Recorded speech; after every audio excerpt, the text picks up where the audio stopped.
Guys, we have a very, very concerning day of severe weather anticipated in the Central Plains today for the potential for 80 to 100 plus mile per hour winds, along with what we're going to call a windbag derecho. This is going to be a very significant threat over rural areas of Kansas and portions of northern Oklahoma. So let's time this out with the HRRR on here. As you guys can see, we're going to have some clearing this afternoon from the morning convection.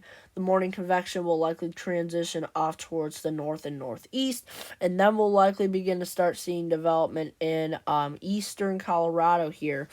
And maybe some isolated severe weather over here in Iowa. Not really concerned about that compared to what we're going to blow up by the time we get into this evening. This is the start of our derecho potential as we go into the evening and overnight. And then around 9 p.m., from 6 to 9 p.m., we have this intense windbag driving across areas of Kansas. Topeka is going to get hammered by 11 p.m.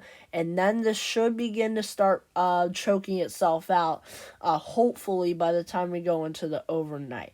But this is not the only area of severe weather we have of concern today. We have a concern for some tornadoes, along with some damaging wind gusts down here in portions of the east coast of Florida. And you guys can see by the time we go into this afternoon, water spout producing thunderstorms will be possible. And then we're going to blow up these tornadic supercells here.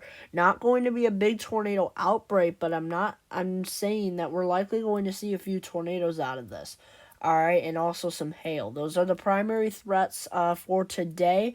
And then by the time we go into this evening, we'll potentially bring in our last round here, which could be severe, could not. We're just going to have to watch closely. And then everything is just offshore at that point. And for tomorrow, we have a pretty big area of concern. It's mainly a big marginal risk, but we also have the slight risk encompassing it here. We have the potential for all hazards, including damaging winds, hail, and a few tornadoes, perhaps. And then as we take it through this evening and overnight, there's that derecho potential across Kansas. It'll choke itself out. Then we will get a new round of convection to spark by the time we go into the afternoon hours across Michigan. And then we'll likely see some storms trying to pop over here by the time we get into 2, 3 p.m. CDT, 4, 5 p.m. EDT here as we take it into that time frame. You guys can see we're starting to pop over here as well. Those storms will likely have a lot of heavy rainfall to be offered too, so just be aware of that. And then even over here in the Ohio Valley, these will likely have heavy rainfall too. Nothing severe over there, but we could very well have some damaging wind gusts at times. So that marginal risk may potentially be shifted into the Ohio Valley depending on how things play out. But by the time we go into tomorrow evening, basically, we have things finally blowing up across the slight risk area. And we will likely have stuff blowing up across the marginal risk area. And then things just become a big batch of rain by the time we go into the overnight. And it's very uncertain where it goes at that point. And that will allow our threat to transition into our Tuesday threat where we have a big enhanced risk. There very well could be a moderate risk in here by the time we go into tomorrow or Tuesday itself.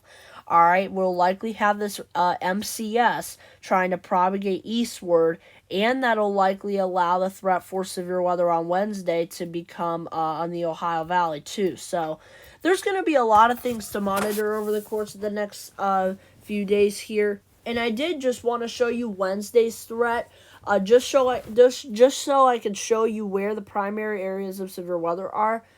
We have the slight risk encompassing much of Texas all the way up to the Ohio Valley. I think up here in the Ohio Valley, mainly a damaging wind risk from the potential MCS that develops, maybe even some sort of another derecho. We'll see what happens here. But on the southern mode of this convection, it's very uncertain. We'll probably have supercells down here rather than a linear stuff up here in the Ohio Valley. Alright, guys, so damaging wind threat up here in the Ohio Valley, probably a hail and tornado risk down here also in the south central United States. That's all for now, guys. I just wanted to give you a brief severe weather update. Stay safe in this very significant and destructive derecho potential later in Kansas. Remember, if a thunderstorm tag, a severe thunderstorm warning, has a destructive tag on it, that means 80 plus mile per hour winds have been observed or radar indicated. All right, guys, stay safe and have a great day, everybody.